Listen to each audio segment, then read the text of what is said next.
বোয়ালখালী তৈয়বিয়া তাহেরিয়া সুলতান মোস্তফা কমপ্লেক্সত হিফজ বিভাগৰ সবকদান অনুষ্ঠান অনুষ্ঠিত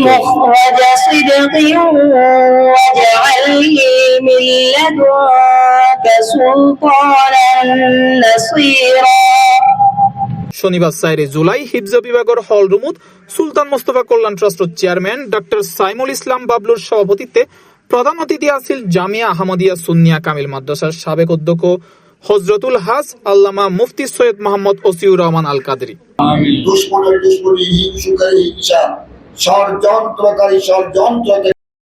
হিফজ বিভাগের প্রধান শিক্ষক হাফেজ মাওলানা মোহাম্মদ রমিজ উদ্দিনের পরিচালনায় বিশেষ অতিথি আছিল গাউসিয়া কমিটি বোয়ালখালী উপজেলার শাখার সভাপতি নুরুল ইসলাম চৌধুরী মুন্সি।